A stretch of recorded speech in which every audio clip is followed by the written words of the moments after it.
ہیں اس کی کیا کیا بنیادیں ہیں۔ اس لیے ہمارے علماء نے ایک طویل جد و جہد کے بعد اس شک کو، اس آئینی ضرورت کو، اس دستوری ضرورت کو ملک پاکستان کے آئین کا حصہ بنایا، وگرنہ ہمیں تو یہ بات ہمارے بڑوں نے، ہمارے اکابر نے، ہمارے علماء نے 1400 سال پہلے ہی سمجھا دی۔ تو لہٰذا ہم ستمبر کے مہینے میں ہیں، آج 3 ستمبر ہے اور جمعرات کو 7 ستمبر ہے۔ تو میں نے پچھلے 15 دنوں میں کئی مساجد میں الحمدللہ عالمی مسجد تحفظ ختم نبوت کا ایک ادنا کارکن اور نبی محترم صلی اللہ علیہ وسلم کا ایک غلام ہوتے ہوئے دروس دیے۔ انہیں میں یہی باتیں میں نے بار بار دہرائیں، اپنے لوگوں کو بتایا کہ عقیدہ ختم نبوت کتنا اہم ہے، بلکہ عقیدے کی اہمیت اتنی زیادہ ہے کہ عقیدہ ایک بنیاد ہے، عقیدہ ایک بنیادی ضرورت ہے جس پہ اعمال کی عمارت کھڑی ہوتی ہے۔ اگر عقیدہ درست نہیں ہوگا تو اعمال کی عمارت بھی قابل قبول نہیں ہوگی۔ جیسے حضرت زکریا نے فضائل اعمال میں بنی الاسلام والا خمس کی حدیث کے ضمن میں اس کے فائدے میں لکھا ہے کہ ان 5 ارکان اسلام کی مثال اس طرح سے ہے کہ چاروں طرف جو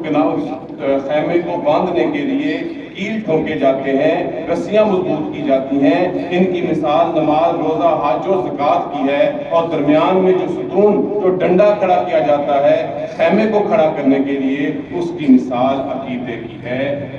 چاروں طرف سے کیل میں کوئی کمزوری آ جائے تو کچھ نہ کچھ گزارا خیمے کا چل جاتا ہے۔ نماز میں کوئی کمزوری آ جائے، جیسے کہ اپنی نمازوں کے بارے میں ہم خوب جانتے ہیں، زکوٰۃ میں ہم کوئی 2 نمبری کر لیں ہم خوب واقف ہیں، حج بیت اللہ کرنے میں اپنی اولادوں کی شادیوں کی تاخیر کی وجہ بنا لیں، بہانہ بنا لیں، ہمیں خوب معلوم ہے، رمضان کے روزے رکھ کے اس کی شرائط کو پورا نہ کریں وہ ہمیں خوب معلوم ہے۔ اس میں کچھ کمزوری ہو جائے، ہم اللہ سے امید رکھتے ہیں کہ اللہ اپنی رحمت فرمائیں گے، فضل فرمائیں گے، لیکن اگر درمیان والا ستون خراب ہو گیا، عقیدہ خراب ہو گیا تو ہمارے یہ سارے کے سارے اعمال کسی کام کے نہیں ہیں۔ جس کو ایمان بھی کہتے ہیں، جس کو عقیدہ بھی کہتے ہیں، عقیدہ کی مثال ایک بیج کی ہے، جتنا اچھا بیج ہوگا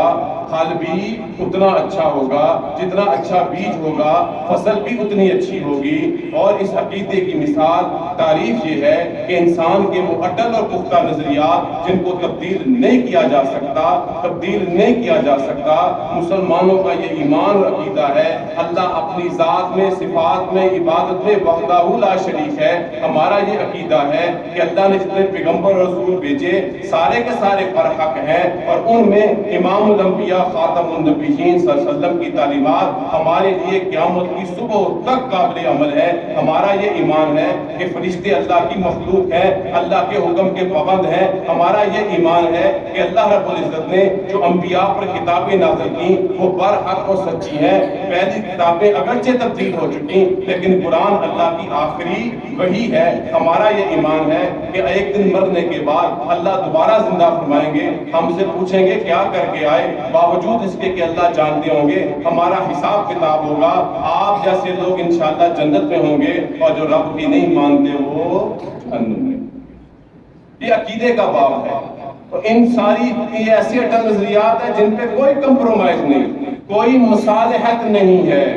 کوئی ایسی بات نہیں۔ وقت مختصر ہے، بات آپ لوگوں کو سمجھانی یہ تھی کہ 7 ستمبر کا دن ہمارے لیے ایک تاریخی دن ہے۔ 49 سال قبل ہمارے اکابرین نے جو اس وقت پارلیمنٹ میں موجود تھے، انہوں نے ان لوگوں کو قائل کیا کہ شاید جو دین کی استاذ سوجھ بوجھ نہیں رکھتے تھے، ان کو بتلایا کہ یہ قادیانیت کتنا بڑا دجل ہے، یہ قادیانیت کتنا بڑا فراڈ ہے، یہ قادیانیت کتنا بڑا جھوٹ ہے۔ اور پھر اس سے بڑھ کے آپ کو بات بتاؤں کہ صرف یہ فیصلہ یک طرفہ نہیں تھا، فریق مخالف کو بھی موقع دیا گیا تھا کہ آپ بھی تشریف لائیں، آپ بھی اپنا موقف پیش کریں، آپ بھی اپنی بات پارلیمنٹ کے سامنے رکھیں۔ انہوں نے بھی اپنے موقف کو بیان کیا، انہوں نے بھی سب کچھ پارلیمنٹ کے سامنے رکھا، اور یہ شاید پارلیمنٹ کی تاریخ میں ایسا پہلا موقع ہو یا آخری موقع ہو کہ جب ایک بندے کو پارلیمنٹ میں بلایا گیا، اسمبلی میں بلایا گیا جو اس کا رکن نہیں تھا، اور اس کی بیان کو پارلیمنٹ کے ریکارڈ کا حصہ بھی بنایا گیا، موقع پورا دیا گیا۔ آج وہ وویلا کریں، آج انسانی حقوق والے حقوق انسانی کا رولا ڈالیں، آج ہمیں یہ سمجھایا جائے کہ سب سے بڑا مذہب انسانیت ہے، تمہارا مذہب باڑ میں جائے، ہمارا سب سے بڑا دین محمد رسول اللہ صلی اللہ علیہ وسلم کے ساتھ جڑا ہوا۔ آخری بات عرض کرتا ہوں، ہماری عالمی مجلس تحفظ ختم نبوت کی میٹنگ ہوئی پچھلی اتوار کو، اور اس میں علماء نے باہمی مشاورت سے یہ فیصلہ کیا کہ 7 ستمبر کو ہم ریلی نکال لیں گے، اور پھر میری ہی تجویز پر اور باقی علماء کی تائید کے ساتھ ہم نے اس ریلی کو آج 3 ستمبر منتقل کیا۔ کس لیے منتقل کیا؟ 7 ستمبر کو اہل تشیع کا جلوس ہے،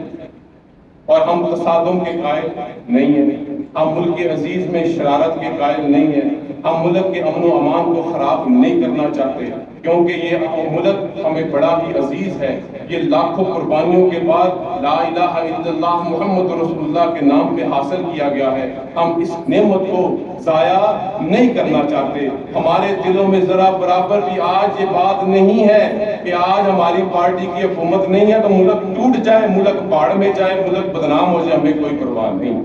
حکومت جس کی مرضی ہو،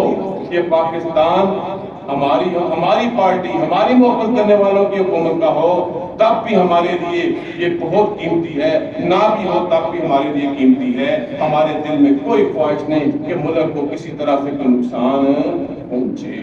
تو لہٰذا ہم نے 7 ستمبر کی تاریخ کو مؤخر